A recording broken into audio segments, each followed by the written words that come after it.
بەشی دەیەم لە کتێبی سایکۆلۆژی 48 یاسای دەسەڵات دەروونناسی تاریک.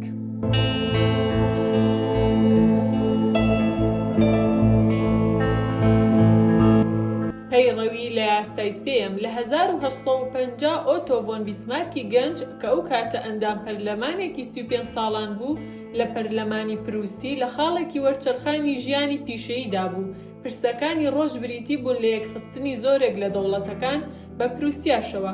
لەو قەوارەیەدا کە ئەڵمانیا بەستەریدا دابەش بوو جەنگ لە دژی نەمسا.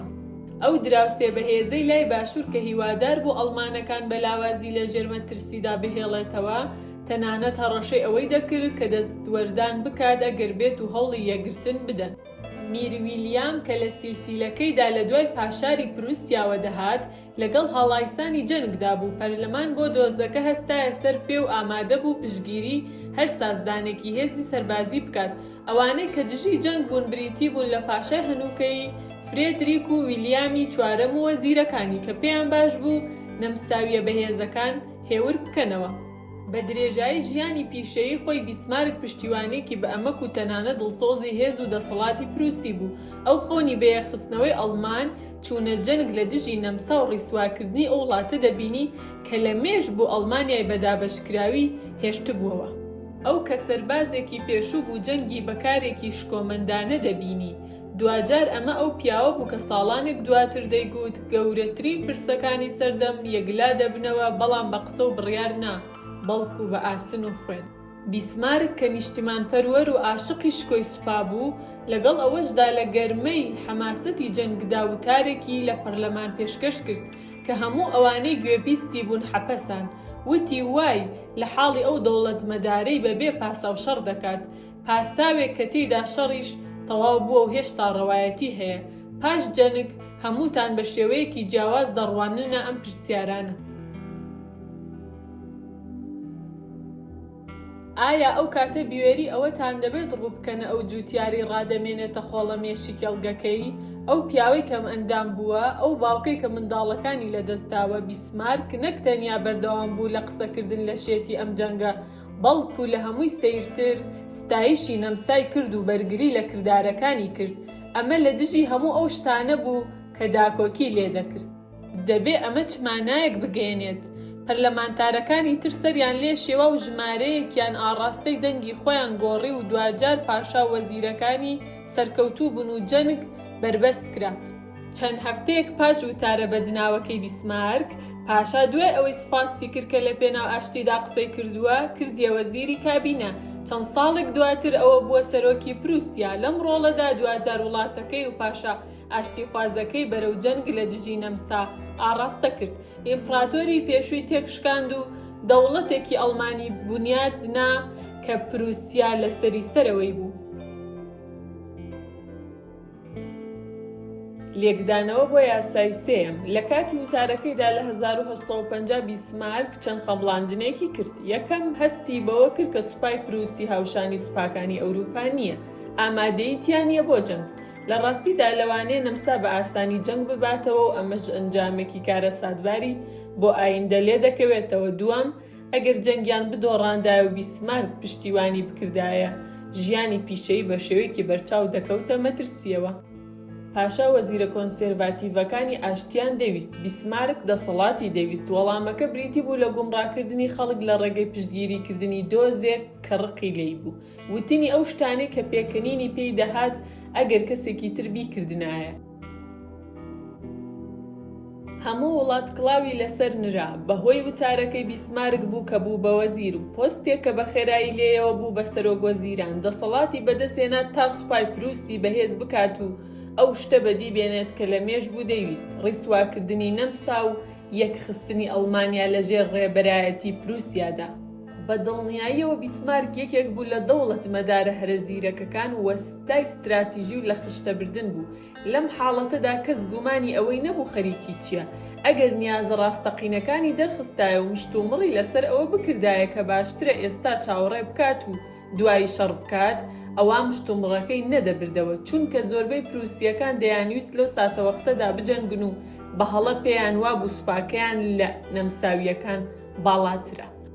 ئەگەر ئەو پاشای بەکار ببردایە و داوای بکردایە بکرێتە وەزیر لە بەرامبەر پشتیوانی ئاشتیدا لەم حاڵەتەشدا سەرکەوتوو نەدەبوو. پاشا گومانی لە مەبەستەکەی و سەرڕاستیەکەی دەکرد. لەگەڵ ئەوەشدا بەوەی کە بە تەواوی سەختەچی بوو ئاماژەی گومڕاکەری ئاڕاستە دەکردن هەمووانی هەڵخەڵەتان مەبەستەکەی شاردەوە و هەموو ئەو شتەی بەدەستێنا کە دەیویست. ئەمەیە هێزی شاردنەوەی نیازەکانت.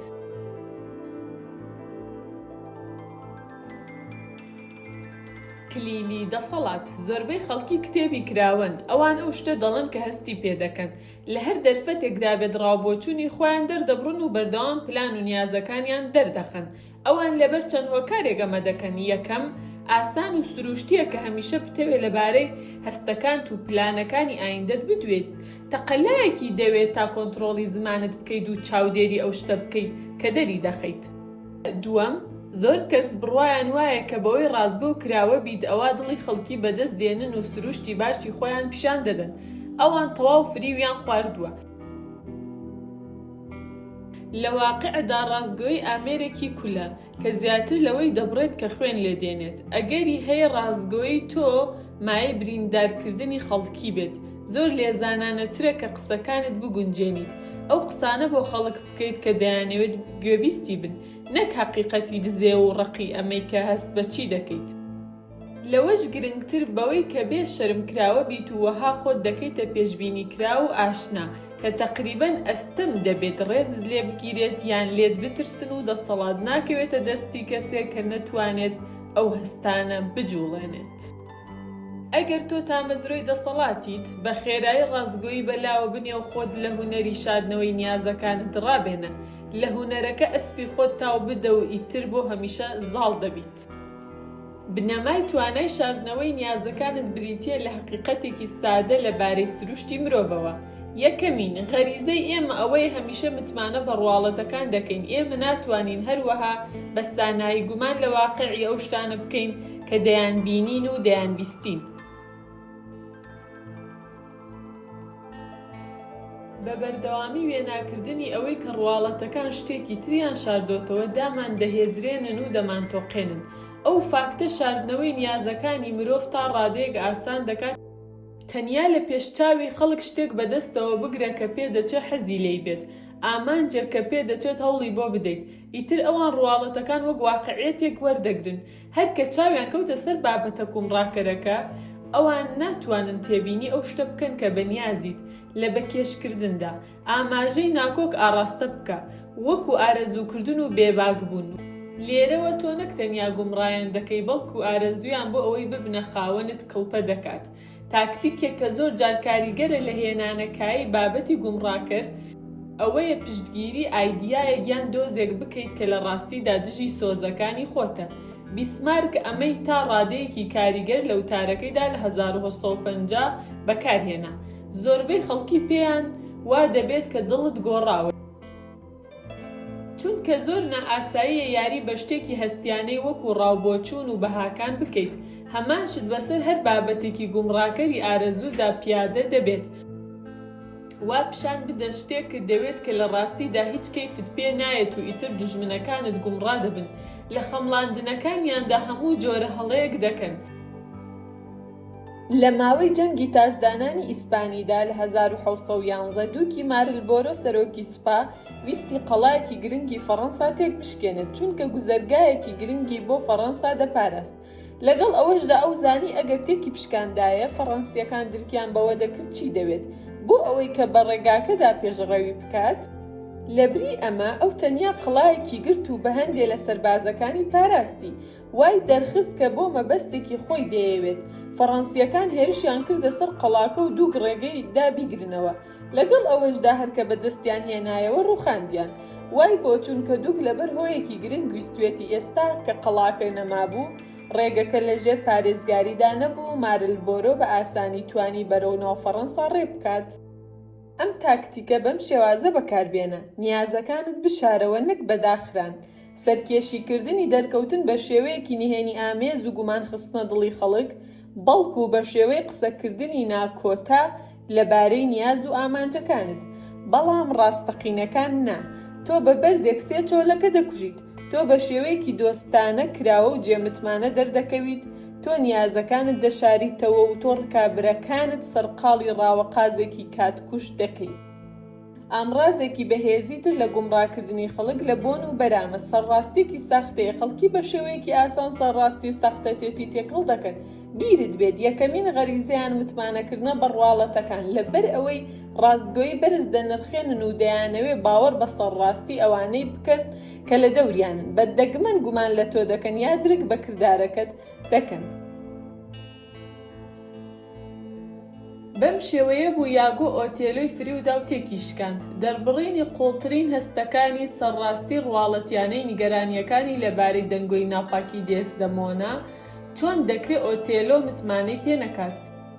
بەم شێوەیە بوو کە ساختەچی گەورە کوڕە زەردەوەی ساویلکەکانی لە خشتە برد، دەرکەوتن بە شێوەیە کە بە قوڵی باوەڕ بەو کەرەستە گومڕاکەرە دەکات کە لە بەردەمیاندا هەڵواسیوە. مڵکێکی ساختە هەوڵی فرۆشتنی ئەسپێکی پێش بڕکێ. ئەو واقعەکەی وا لێ دەکرد کە گومان لێکردنی قورس بێت.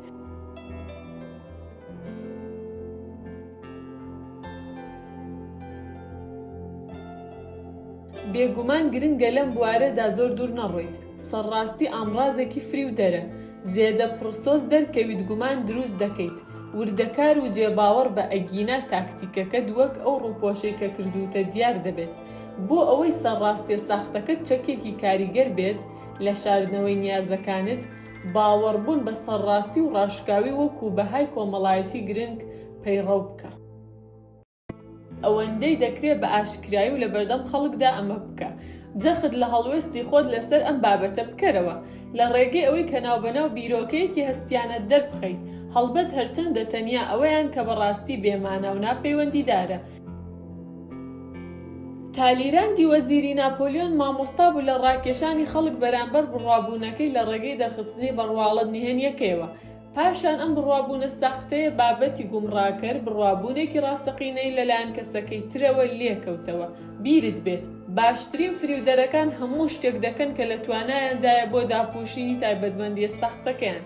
ئەوان کەشێکی ڕاستگۆیی لە بوارێکدا دروست دەکەن بۆ داپۆشینی ناڕاستی لە بوارەکانی تردا. ڕاستگۆیی تەنیا گومڕاکەرێکی ترە لە کۆگای تەقەمەنیەکاندا. بەشی دووەم تەمێک دروست بکە بۆ داپۆشینی کردارەکانت. فریودان هەمیشە باشترین ستراتیژیە، بەڵام باشترین فریودانەکان پێویستیان بە تەمێکەیە بۆ پەرتکردنی هۆشی خەڵک لە مەبەستی ڕاستەقینەت. ڕواڵەتێکی لێڵ وەکو ڕوخسارێکی بێگوزارشت زۆر جار تەمێکی تەواوە کە نیازەکان لە پشت ئاسوودەیی و ئاشنایی دەشارێتەوە. ئەگەر ساویلکەیەک بە ڕێڕەوێکی ئاشنادا ببیت، ئەوە تێناگات کاتێک بەرەو تەڵەیەک ئاراستەی دەکەیت. لێرەدا هاتینە کۆتایی ئەم بەشە. سپاس بۆ بیسەربوونت. وەکو ڕێزێک بۆ ماندووبوونی ئێمە سەبسکرایبی چەناڵەکەم بکە و لایکت بیر نەچێ. بێگومان شێری بکە بۆ هەموو ئەو ئازیزانەی کە پێ دوایە لەم کتێبە دەتوانن سوود وەرگرن.